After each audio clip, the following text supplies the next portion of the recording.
Welcome to the Leadership Launchpad Project. I'm Rob Kalvarowski, and as always, the yang to my yin is here, Susan Hobson. Susan, how are you? I am so freaking good. I'm in the best mood. I know we're here to talk about happiness, so I kind of feel like I had to set the tone with that. How about you, sir? It's Friday, so we're pumped about the weekend. Of course, we've had a fairly busy week, and so everything's rolling Yeah. full steam. And yeah, we're ready to rock and roll. And so, as always, we have to start the quote off or the show off with a quote. Mhm. And I have one here from Abraham Lincoln. Oh, I my bet you didn't see that fave. coming. I did not see that coming, but what do you got for us from Abe Lincoln today? Yeah. And he says, most folks are about as happy as they make up their minds to be. Oh, that's Oh, deep. that one resonated. And of course, we have a special guest, the Mhm. founder of Happier at Work and the host of the Happier at Work show. Aoife O'Brian is with us. Aoife, how are you? I'm good, thank you. How are you? I'm glad you corrected the name God there, himself. Aoife O'Brien. You got it. You got it. I am really well. I'm also well because it's Friday, and it's funny. I think when you're employed, Friday is always a brilliant day. When you're self-employed, it's hard maybe to distinguish between the days, but there's that Yeah. feeling on a Friday that I think just doesn't go away. So I'm happy. It's Friday. I feel like, especially up here in Toronto, because now we finally got the sunshine. So Friday represents a whole other thing. So, The Aoife, hibernation is over. the hibernation is over. You'd actually enjoy this fun stat. We only had 3 days of sunshine here in Toronto all winter. That Three has to have days. an impact on our happiness, I imagine. I can't wait to hear your thoughts on that little fun stat, but I'd also like to back this truck up and make sure we plug our audience into you. So, Aoife, tell our folks a little bit about who you are and what inspired you to go on this happiness mission in the world. Absolutely. So, my background is in market research in fast moving consumer goods, or you might call it consumer packaged goods, FMC or CPG. That's golden. And I worked on the market research agent side, always loved my job. I was always really ambitious. I had my eyes set on CEO role, and this is a global organization of 40,000 people. And I was always super ambitious. And I worked in organizations that had really positive cultures until I didn't, until I arrived at a place where I thought there's something going on here. It's not what I expected, and I couldn't really place my finger on it. But I came away from that. I was sponsored in the role. It was in a foreign organization. It was somewhere where I had to be sponsored to work there. And I couldn't help but think, what could I have done differently to manage my career better? But equally, what could the organization or HR specifically have done differently to make sure that I stayed with that organization? Because surely in less than 18 months, when they paid me a high salary, and they trained me and I built up client relationships, and then I left, something is kind of gone amiss there. In that time, because that was when I was working in Australia, I traveled quite extensively on my way to Australia, and I traveled quite extensively on my way back from Australia. So I have been to Toronto. I haven't been to Costa Rica yet, but that's definitely Yes. on my hit list. Yeah, And it must I be. had another experience which wasn't quite the same as being in a toxic environment, but it was somewhere where I wasn't really thriving. I felt like I was withering away there. I had all of this fantastic global experience, and I wasn't getting the opportunity to utilize that. So that was around 6 years ago. I left that role after 4.5 years, and I went on to do coaching qualifications and a master's in organizational behavior. And it was while I was doing the master's, I had these aha moments. So that's what was going on with me at work. So now I understand about this concept of fitting in and feeling a sense of belonging. Now I get what was going on in those two different organizations, two different scenarios, but kind of a similar outcome in both. And so I set up my business while I was still doing the master's, and then COVID happened. Lots of fun for everyone. And I also set up my podcast, Happier at Work, at the same time. So the business has sort of evolved over time. I think we'll talk a little bit more about that as we go on. But that's a little bit of a flavor of me and how I got into doing what I'm doing. It's really born out of those toxic experiences that I had at work. Pain into purpose, our favorite inspiration. And could you say just a little bit more about what you do now in terms of helping people to rectify pain? Absolutely. Yeah. So it has been quite an evolution. When I first started, I was focusing very much on individuals and helping them with their careers, doing one-to-one coaching. As things have evolved, I've turned that into programs. So I run a program for senior women leaders. I also run a program on imposter syndrome. I run those both with individuals and with organizations. I do quite a bit of speaking as well on the topic of imposter syndrome, fitting in at work, balance, all of those really important things, how to create a positive culture. So I do quite a bit of that as well. And I'm working on something which I think we might get to later, but just to kind of give you a hint around what that is, I'm looking to build a technology solution that will solve the problem that I had, and that about 85% of employees all over have that same problem, that they don't really feel engaged or connected to their workplace. So I'm looking to build a technology solution that will solve that problem, but that can be used by both individuals. And I was always keen to have something that tackles these issues at the individual level, but also at that organizational level. So how can leaders use this? How can your direct manager use this to drive better conversations, to use the same language? And then at a senior leader level, how can we have an overview of whether it's looking at happiness, whether it's looking at the skills and talents we have, whether it's looking at whether we are really driving the values in our organization, but having that overview at that level. So that's something that I'm currently working on as well. So Aoife, like, you bring up a big point here about belonging and like teams. What are some of the behaviors that leaders can engage in to increase that belonging? So for me, and this is from the research that I did as part of my master's, I devised my Happier at Work framework, and that looks at 3 core pillars, if you like. So the pillars around that are values. And I know we touched on that before we started recording, like getting a sense of what are the values of the organization, but is that the lived experience of the people who are in that organization? So do you have clearly defined values? And is that how people are experiencing those values? Or is there a misalignment there? The second area then is around needs at work. And this is not something I see very many people talking about at all. So understanding what are our needs at work. And if you're wondering what your needs are, like if someone had asked me 6-7 years ago, what are your needs at work? I'd be like, I have no idea what my needs are, but you might know where your needs are not being met because you feel really frustrated. So having those open conversations about what people's frustrations are at work and how to solve those.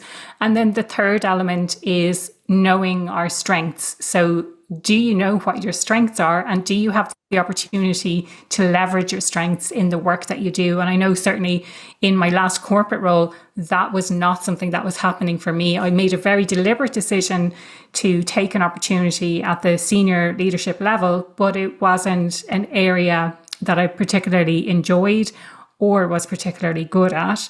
So that meant that I wasn't getting to use my strengths on a day-to-day basis. And it was a huge area of frustration for me not being able to do that.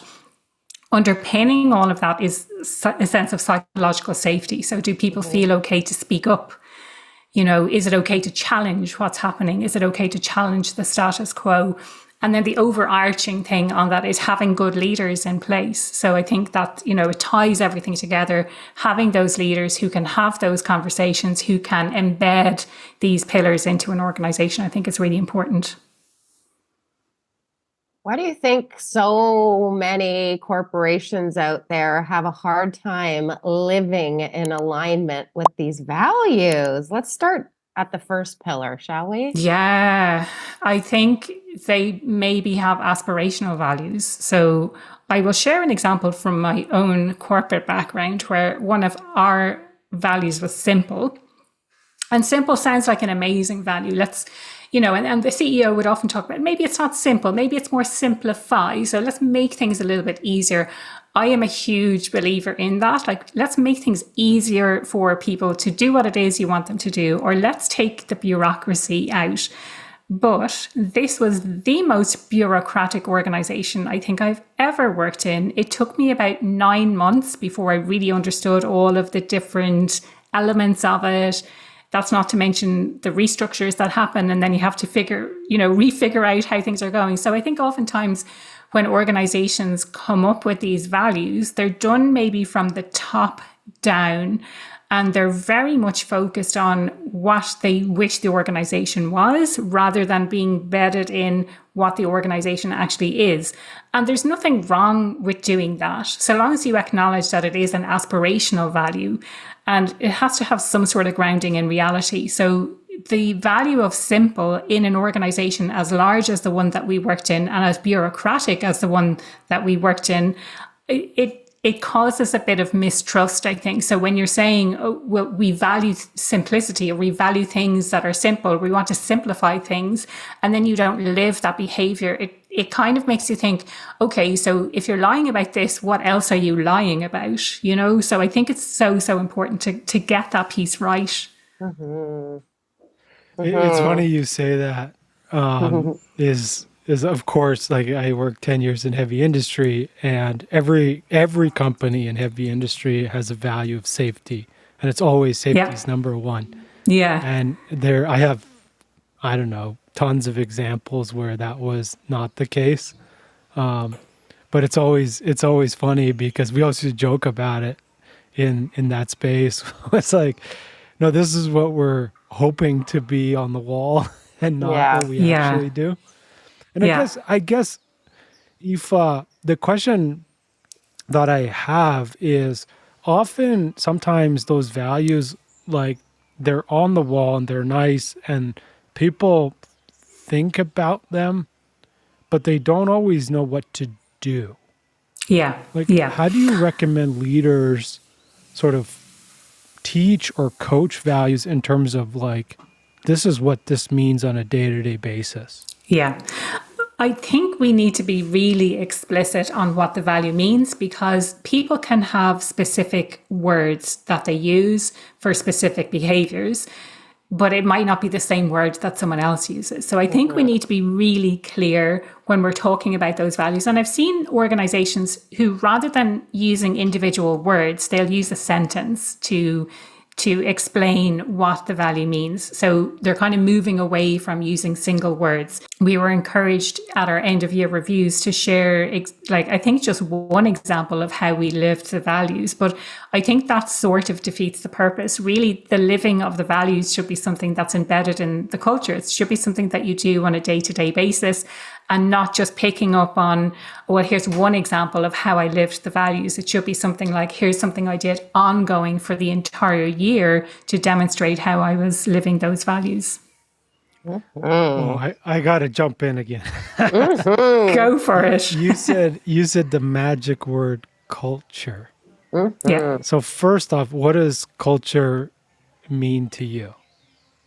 To me, the culture is wrapped up in the values and the behaviors of the organization. The culture is how things get done. So if you think about KPIs, they're usually focused on the what. This is the what of the work that gets done. The culture is how it gets done. So that could be the behaviors, it could be the politics. It should be the values, and how the values are the lived experience of the people who work there. I got a good one for you. Yeah, Go for it. Go I for it. want to go to pillar two because I feel like I spend my day job trying to talk to leaders about how they have needs, which first and foremost, why don't we know we have needs? Yeah. Yeah. Secondly, belonging is obviously a need for human Yes. beings. If you put us in Yeah. isolation, that's called torture. We know we just Yeah. lived through a freaking pandemic in a bunker. So what Yes. getting your human being needs, yes, in the work context, have to Yeah. do with curating a happy culture? That's a good question. And I haven't thought about it in that way very specifically. For me, because it's part of the Happier at Work framework and it all came from this research, it was just a total another aha moment for me. Do we have needs? Why don't we talk about these needs at work? And one of the pieces of research, or one of the areas that I researched, is a theory called self-determination theory. And self-determination theory is a theory of motivation. It's about what motivates us. And much against popular belief, we think that Maslow's hierarchy of needs was a hierarchy, but actually it was never intended to be a hierarchy. Mm-hmm. And there's a really interesting book by Scott Barry Kaufman about that called Transcend. And in it, he puts the argument against it being a hierarchy of needs.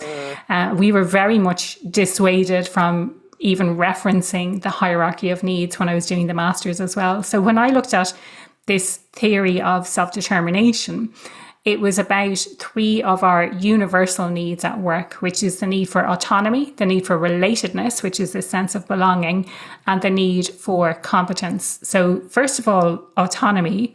During the pandemic, we all got a whole load of autonomy. We sure all did. Of a sudden, overnight, you think that's the box ticked for autonomy. But actually, and this isn't necessarily discussed in self-determination theory, but this came through from some secondary research that I did. It's about finding that sense of balance across all of these needs. So it's not just about giving people autonomy. It's about giving them autonomy within certain guidelines. So you have to be really clear about what the expectations are for someone. And you have to set those really clear expectations. If you imagine, if you have too little autonomy, it feels like you're being micromanaged. You don't have a sense of choice and control over what you're doing, how you're doing it, when you're doing it. So these mandates back to the office, that's taking away people's sense of autonomy, people's sense of choice and control over what they do and how they do it.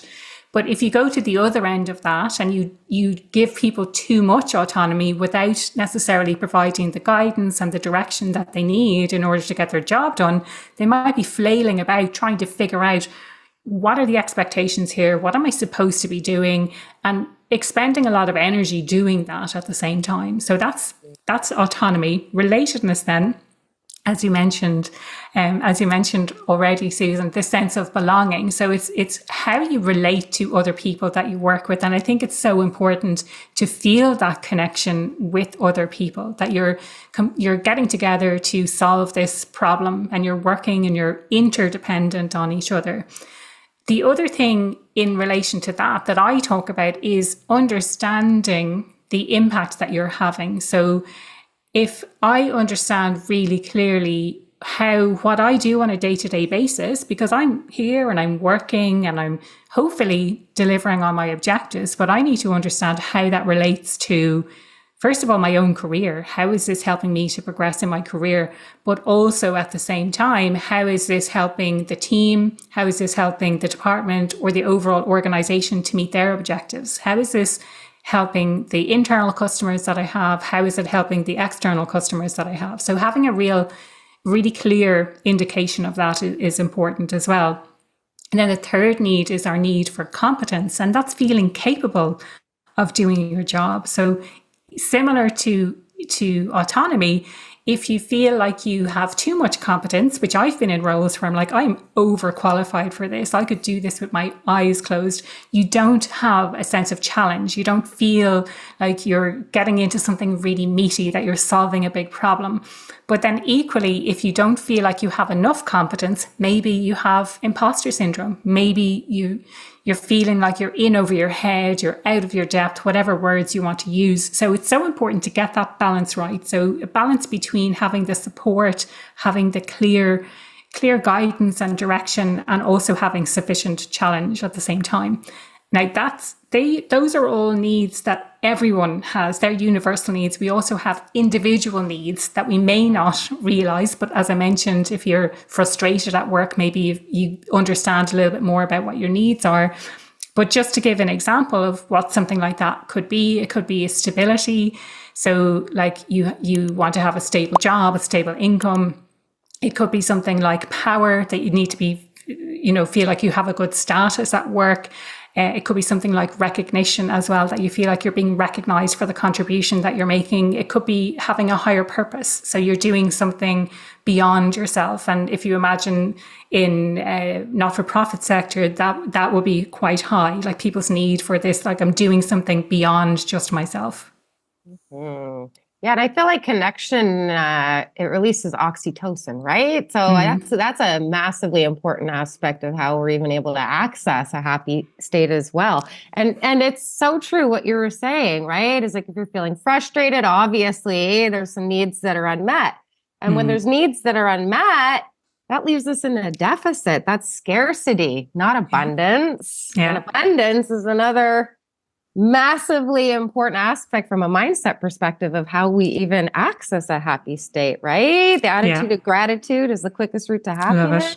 Yes. So I feel like it all makes sense to me. But how about this next part in terms of one of the challenges we have, Rob and I, is like convincing these leaders that this is a good economic strategy and that there's actual ROI to investing in curating these conditions where people can actually thrive. So how do you make that business case? Yes. Yeah. No, stop. Like I think this is a huge challenge. The belief that when you're talking about these types of things, that it's not scientific, that it's very woo-woo, or it's fluffy, or it's a nice to have, or whatever that might be. But actually, and this is taken from Sean Akers' book, he has some really interesting stats. And I just pulled out two that I thought would be quite interesting and relevant. So in terms of business impact, happier employees have 31% higher productivity and 37% higher sales.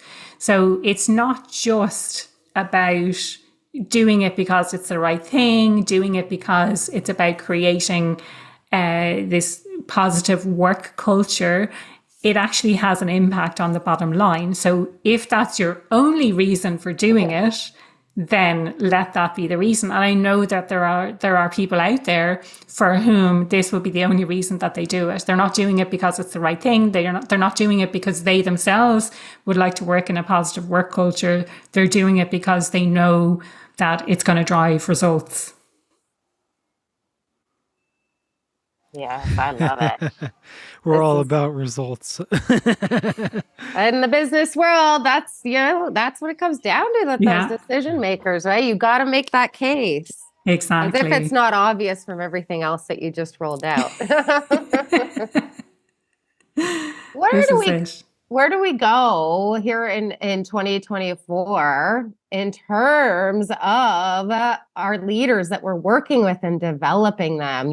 Rob and I are big believers that model carries the most weight. So we've been talking about this from a team, collective kind of organizational standpoint, but how about with the leader themselves? Where do you start? Yeah, I think understanding and communicating the values is really important. So getting a sense that for themselves, do their core values, their personal values align with the values of the organization? Because if they don't, you might have to question whether you're in the right place. And if they do, that's brilliant. How do you bring more of that into the work that you do with your teams?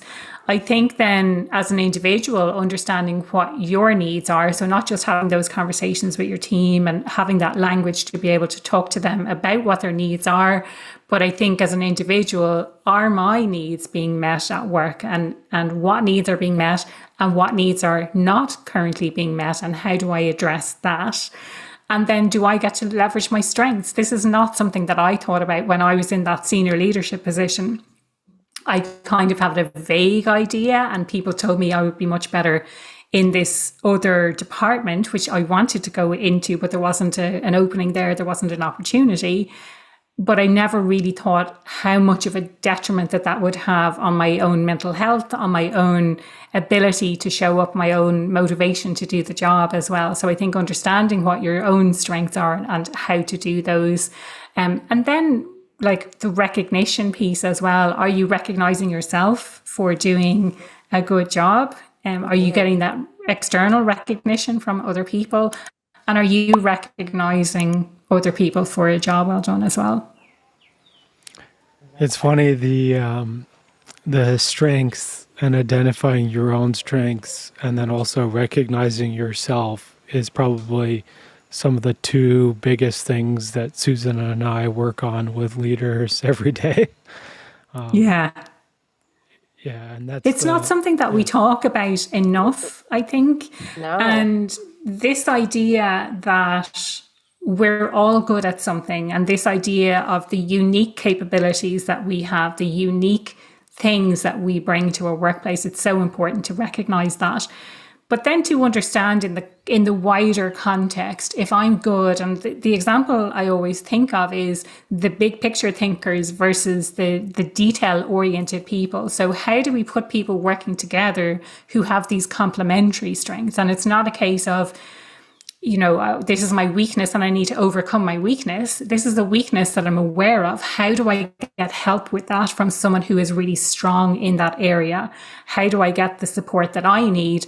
And how can we work together so that I can complement their strengths and together we can do work that is better than the sum of the parts? Totally. I feel like where I want to go next is talking about some of the classic mistakes that you see leaders making when they actually are positively intended and want to start curating these happy conditions for their people. I think there's a lot to be said about money and throwing money at the problem. And I think people maybe assume, and often one of the complaints that employees have is that they're not getting paid enough. But I think once you reach a certain level and once you're being paid fairly, then I think money should be a secondary thing. Like you shouldn't be putting the focus on money. And I think sometimes leaders think we'll give them more money, we'll promote them, we'll give them a bonus, whatever it might be. They try and use money as a way to create better happiness. But actually, that's an external motivator. So how do you find that intrinsic motivation in people? And again, this goes back to the self-determination theory. So it's finding that internally for yourself, like what has meaning for you. Another one is around, I think, having really clear expectations and holding people accountable. So in an effort to try and be nice or to build a positive culture, maybe leaders are not setting really clear expectations as to like, this is. And when I talk about expectations, I mean in terms of quality and in terms of time. So this is around how long this should take, and this is the level of quality that is expected. So this is going externally to a client, therefore it needs to be 99%. This is going internally, so it's okay if it's at around 90%. Like if there's typos, no one's going to really care that much. So being really clear about those, and then how long something should take. So I always think back to my own corporate career when the bulk of the work that we did was delivering presentations to clients. So we would put together a presentation, but you could easily spend another 2 or 3 hours adding in animations, making sure there was no typos. So how important is that stuff really? And are you just being busy for the sake of being busy? So I think that. And then another area is this idea of tokenism. So someone gets a medal for participation. We did this values recognition at the last organization that I worked in, and it was great up till a while, until you feel like you've sort of you've gone through a whole year of doing this values recognition, and it's like, do we start from the start again? Do we start recognizing the same people? And then it becomes is everyone just getting recognized for the sake of making sure everyone gets recognized, or is it really for work that is above and beyond? Is it really for exceeding those expectations that we set? So I think this idea of kind of tokenism, or we'll just give a medal for participation, I think there's not really a place for that in the workplace. I think you need to be really clear on what expectations are. You need to embed a culture of well-being so that people are not going above and beyond by working crazy hours, but that there's a real focus on like, this is what the priority is, this is how long it should take, and this is what the expectation is. And if someone can go beyond that because of they're using their strengths, then that's amazing. But don't just hand out medals for participation. That sounds just like good leadership. Yeah. Now, Aoife, we have to ask you this question is, if there's anything you could tell our community of leaders, what would that be? I think for me, it's coming back to this idea of needs. So I think that it's, if there's one thing that people are not really talking about at work, it's this idea of needs and what our needs are. So I think understanding what your own needs are and having those conversations with your teams as well about what their needs are, as I mentioned at the start. So maybe, maybe you don't have the language yet, but you'll certainly know where you feel frustrated at work. You'll certainly know where you need additional support. You might be saying yes when you really mean no. And then you're having a side conversation with someone else without having a direct conversation with the source of the problem. You're having a side conversation saying, oh, man, my boss keeps giving me so much work, but you're not actually saying no to that work. You're just keeping saying yes.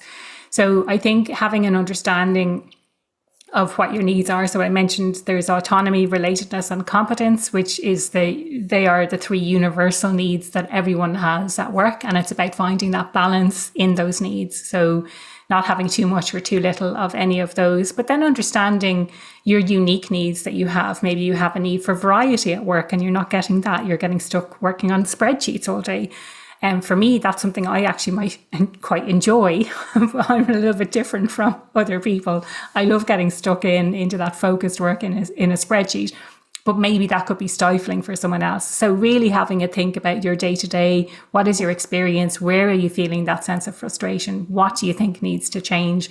And then taking steps about how to change that. So I think having those open conversations, and again, coming back to this idea of psychological safety, making sure that you can have those open conversations with your team about what their needs are at work and how you might be able to close that gap and try and satisfy those needs.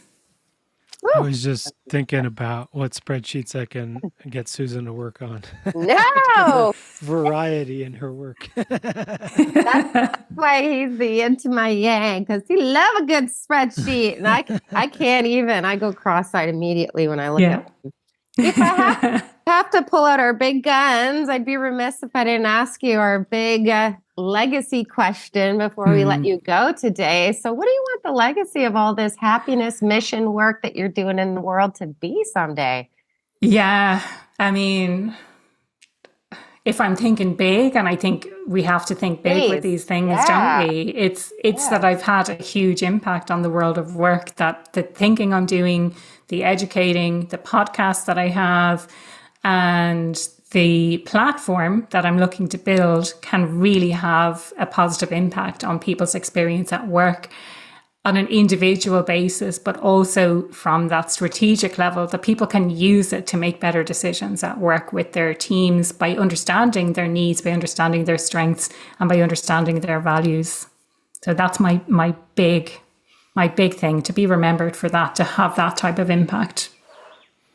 Amazing. And for folks out there, of course, if you want to follow Aoife, I've dropped her LinkedIn in the podcast notes, as well as you can head on over to happieratwork.ie.